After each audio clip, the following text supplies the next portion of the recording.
dis-ease, not a disease in the medical sense, but a deeper, quieter discomfort, a lack of ease, an uneasiness in the body, the breath, the mind, and most of us carry it daily without realizing it has a name. Dis-ease is what happens when reality collides with expectation. It's not the moment that hurts, it's the story we've attached to it. It's the demand that things be different, that we be different, that life stop being so, well, lifelike. We don't break down because we feel too much. We break down because we believe we shouldn't. We are taught that struggle is failure, that fear is weakness, that sadness is a sign something is wrong with us instead of something perfectly human that needs our attention. But here's the thing, your mind is not always on your side, and that doesn't mean you're broken. It means your brain is doing what it learned to do. It learned to protect you with patterns that once helped you survive, but now, silently sabotage your peace. Patterns like all or nothing thinking, if I can't do it all, I shouldn't do it at all, or catastrophizing, if I make one mistake, everything will fall apart, and personalizing, and if someone's upset, it must be because of me. These are not just annoying habits, they are mental constructs. Deep grooves in the brain formed through repetition and pain. And if left unchecked, they don't just shape our thoughts, they shape our lives. Dis-ease is what keeps us in loops. The loop of overthinking, the loop of second-guessing, the loop of procrastination, not because we're lazy, but because we're afraid. Afraid we'll fail, afraid we'll be judged, afraid we'll succeed and honestly not know what to do next. So we wait, we analyze, we hesitate, we replay old scenarios just trying to predict the next ones. Meanwhile, life keeps unfolding and our grip on control, well, it just keeps tightening. Control, let's talk about it. Control is honestly one of the biggest illusions our disease depends on. We think if we can predict enough, plan enough, prepare enough, we'll avoid pain.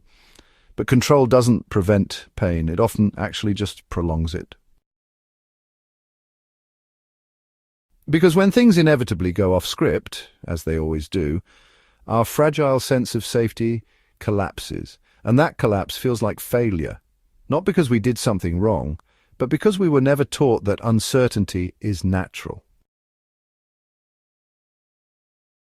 We were never taught that peace isn't found in controlling outcomes, but in building resilience within them. With this, dis-ease is not always a signal that something's wrong. Sometimes it's a whisper that says, you've been living in your head for too long, you've mistaken your thoughts for facts, you've ignored your body's quiet pleas for rest, breath, slowness. Maladaptive thinking thrives in disconnection. It tells us, that we have to fix everything before we can feel okay.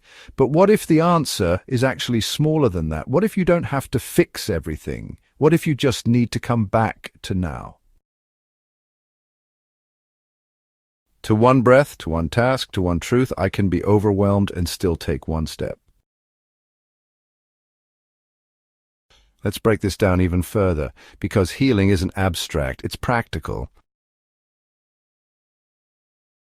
Start with one task, not 10, just one. Clean the dish, fold the shirt, open the mail. That's how you tell your nervous system, we're not drowning, we're moving.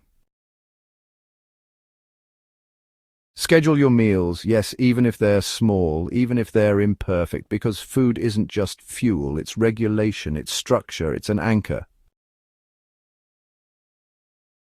Sleep like it matters because it does. We don't talk enough about how sleep deprivation mimics depression, anxiety, and even trauma symptoms. Your mind cannot function well when your body is running on fumes. Question your thoughts. Not every thought deserves your belief. You can ask it, is this true or is this fear? Is this helping or is this keeping me stuck? Be gentle with yourself, seriously. Radical gentleness is a power move, not a weakness.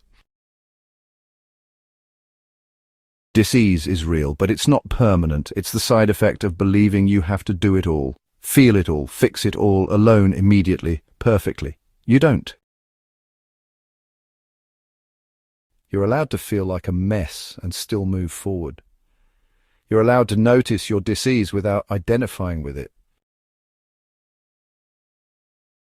You're allowed to say, this thought is not helping me, this pattern is not serving me, this story no longer fits. And when you do, that's not avoidance, that's evolution, because, dis-ease doesn't always come from pain. It often comes from resistance to pain, from denying the parts of you that feel uncertain, tired, doubtful, afraid. The parts of you that just want rest, and honestly, rest isn't earned, it's deserved. Not because you've fixed everything, but because you're human. You don't need to fight every thought. You don't need to chase ease. You just need to stop arguing with the moment. That's where healing begins. That's where peace enters. Not when everything is perfect, but when you stop trying to be.